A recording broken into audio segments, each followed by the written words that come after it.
আসসালামু আলাইকুম সুপ্রিয় দর্শক বন্ধুরা, দেশ ও প্রবাস থেকে যে সকল ভাই ও বোনেরা আমার এই ভিডিও দেখছেন, আশা করি সবাই ভালো আছেন। দেখুন, আজকে আপনাদেরকে একটা নতুন টিপস শেখাতে চলেছি। আর এই টিপসটা যদি শিখতে চান, ভিডিওটা ধৈর্য সহকারে শেষ পর্যন্ত দেখুন।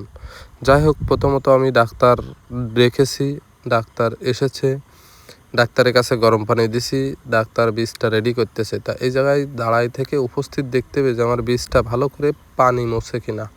বীজটা গরম পানিতে চোবানোর পরে ওতে যে পানিটা থাকে সেই পানিটা ভালো করে মুছে নেই কিনা, এটা একটু খেয়াল করতে হবে। এটাও একটা গুরুত্বপূর্ণ বিষয়। এটা খেয়াল করার পরে দেখবেন যে বীজটা মুছে যখন রেডি করে নেবে, আপনার গরুকে যখন বীজ প্রয়োগ করা হবে, এই প্রয়োগ করতে গেলে বা গরুকে হিটে আনতে গেলে এরও একটা ব্যাপার স্যাপার আছে। আমার গরুটার বাচ্চার বয়স কিন্তু 40 দিন। তাই 40 দিন বয়সে কিভাবে আমি গরুটা হিটে এনেছি বা কিভাবে এসেছে, এই গরুটার এর আগে একটা ভিডিও ছাড়া আছে।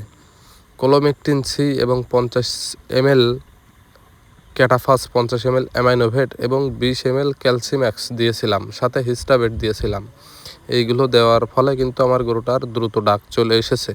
তা যাই হোক, এই টিপসটা আপনারাও দেখবেন, শিখবেন। এখন দেখেন, আমার গরুটার বীজ দেওয়ার পরে এই গরুটার সাথে কি করতে হবে বা গরুটাকে কি খাওয়াইলে বীজটা কনসেপ্ট হবে ইনশাল্লাহ। আজকে একদম নতুন আধুনিক একটা জিনিস দেখাবো আপনাদের। এর আগে কেউ দেখাইছে কিনা আমি বলতে পারবো না, তবে যারা পুরনো খামারি আমাদের মতো তারা কম বেশি জানে। এক একটা গরুকে এক এক পদ্ধতিতে কনসেপ্ট করাইতে হয় বা দিলে ভালো হয়। তা সেই ক্ষেত্রে আমি কি দেব জানেন? বীজ দেওয়া মাত্র, ডাক্তার হাত বের করা মাত্র কিন্তু সেই জিনিসটা আমি গরুর মুখে দিয়ে দেব।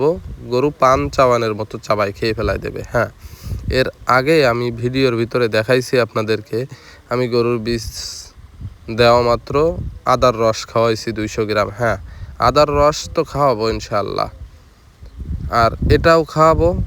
গরুটা একবারেই কনসেপ্ট হবে, মিস হওয়ার কোনো সম্ভাবনা নেই ইনশাআল্লাহ। দেখুন, আমার হাতে 8 থেকে 10টা জালি কচি কাঁঠালের পাতা, এটা 1 চিমটি লবণ দিয়ে পানের মতো ভাঁজ করে ওর সামনে ধরলে কিন্তু এটা পান চাবানোর মতো খেয়ে ফেলায় দেবে। গাছ মাত্রই কিন্তু একটা ঔষধি গুণাগান, এক একটা গাছের এক একটা গুণ, এক একটা পাতার এক একটা গুণ।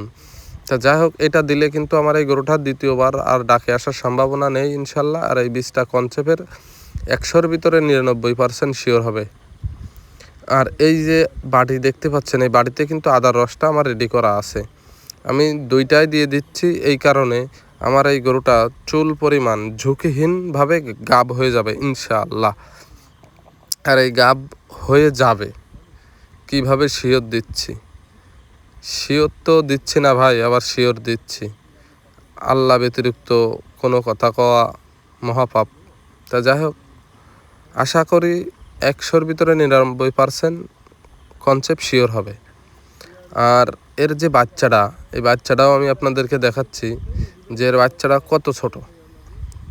এই অল্প দিনে কিভাবে এত অল্প দিনে কিভাবে ডাকে আসলো, কত ছোট এই গরুটার বাচ্চা, ওটা দেখবেন। তা আমি এই গরুটার এর আগে একটা ভিডিও ছাড়িছি, এই ভিডিওই দেখলে বুঝবেন যে কেন গরুকে কিমড়ি মুক্ত করতে হয়, কেন ভিটামিন ক্যালসিয়াম করা লাগে। দেখুন, বাচ্চার বয়স 40 দিন, এই আছে ওর বাচ্চা।